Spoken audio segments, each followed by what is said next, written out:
Olá, meus amigos. Que o Senhor Jesus nos abençoe. Uma das contribuições mais notáveis da doutrina espírita é a contribuição que traz para nós para o entendimento do perispírito. E o que seria o perispírito? Perispírito é o corpo intermediário entre o espírito e o corpo físico.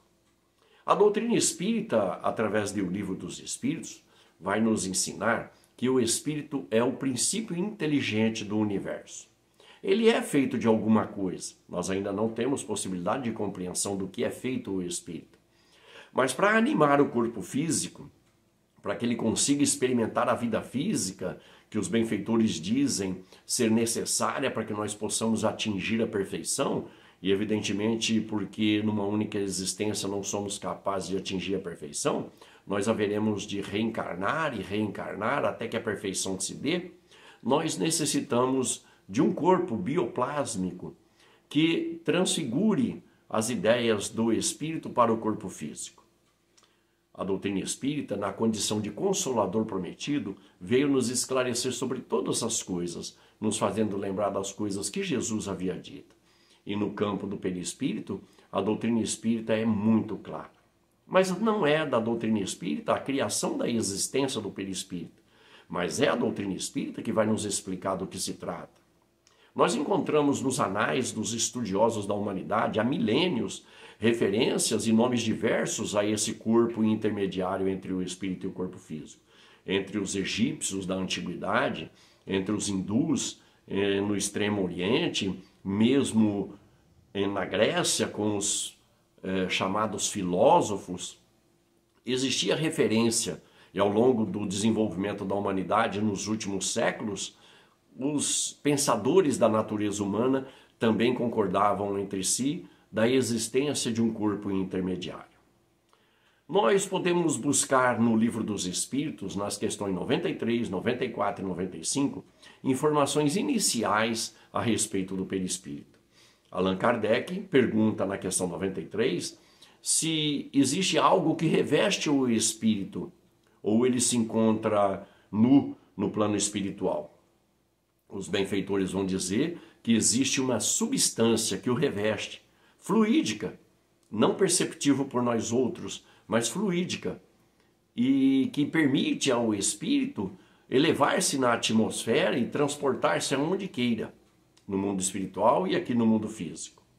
Na questão seguinte, Allan Kardec demanda aos espíritos de onde tira o espírito aquilo que compõe o seu perispírito.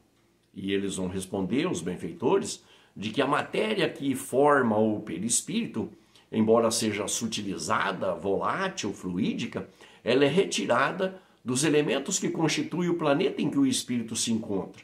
De tal forma que se o espírito mudar de planeta, ele deixará esse corpo fluídico aqui no planeta em que ele se encontra, no caso a nossa Terra, e nós revestiremos em outro planeta, concentrando a matéria que lá existe, o novo perispírito. Na questão 95, os benfeitores espirituais vão nos explicar que o perispírito tem a forma que o espírito deseja, ou seja, a forma do perispírito está de acordo com a vontade do espírito, o desejo do espírito. E é preciso lembrar aqui, meus amigos, que vontade e desejo está fundamentada em conhecimento intelectual, em desenvolvimento moral, nas nossas vontades, nos nossos desejos, enfim, naquilo que a gente tem construído no nosso mundo íntimo ao longo das nossas reencarnações.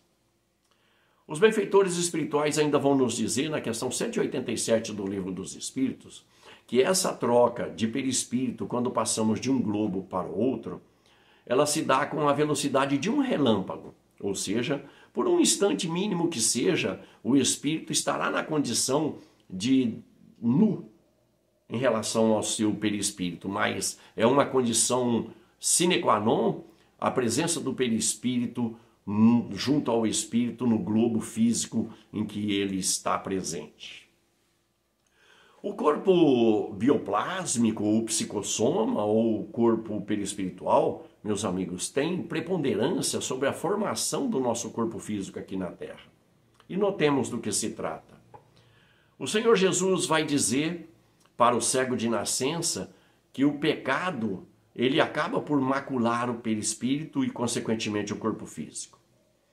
No tanque de Betesda, curando aquele paralítico há 38 anos, conforme diz o evangelista, o perispírito era responsável pela malformação ou pela má formação corporal daquele homem.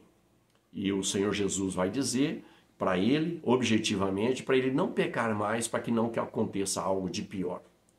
Ou seja, quando nós erramos, explica André Luiz na lição 35 da segunda parte do livro Evolução em Dois Mundos.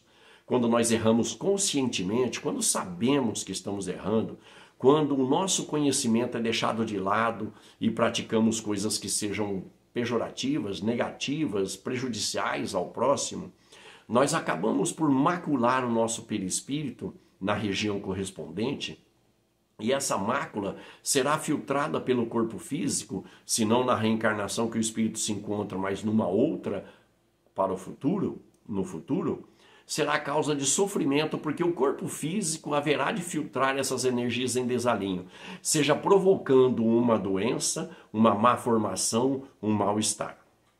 Consequentemente, meus amigos, nós compreenderemos que aquele jargão popular que diz que quem não vai pelo amor vai pela dor, é um instrumento de corrigenda dos nossos espíritos, porque passando por aquilo que fizemos passar, nós haveremos de experimentar os resultados das nossas atitudes e, consequentemente, o nosso senso moral vai nos dizer do que se trata e o que deveremos corrigir em nós para não sofrermos as consequências.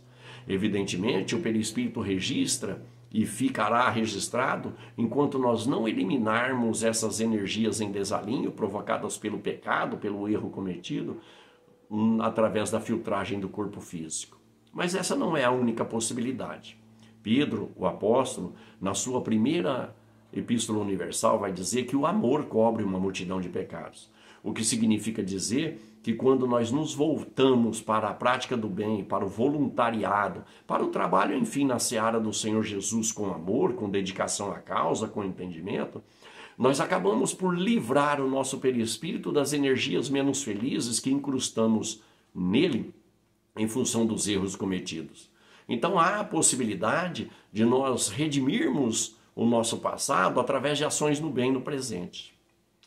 Paulo de Tarso, o apóstolo da gentilidade, vai dizer que nós semeamos no corpo perispiritual e vamos colher no corpo espiritual.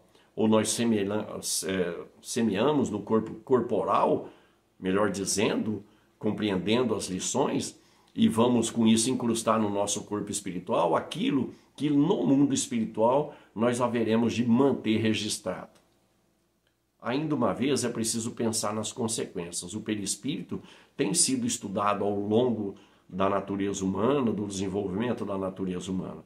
E nós poderíamos citar aqui, meus amigos, se me permitem, um livro absolutamente extraordinário chamado Perispírito, de Zalmino Zimmermann. Aqui tem tudo de que necessitamos para compreender minimamente do que se trata o perispírito nos dias atuais. Mas se quisermos ouvir um pouquinho mais da voz da ciência, leiamos esse livro do Dr. Rupert Sheldrake, Uma Nova Ciência da Vida, onde ele vai chamar de causa formativa o perispírito, sendo, portanto, presente entre nós e sendo estudado agora no campo da ciência.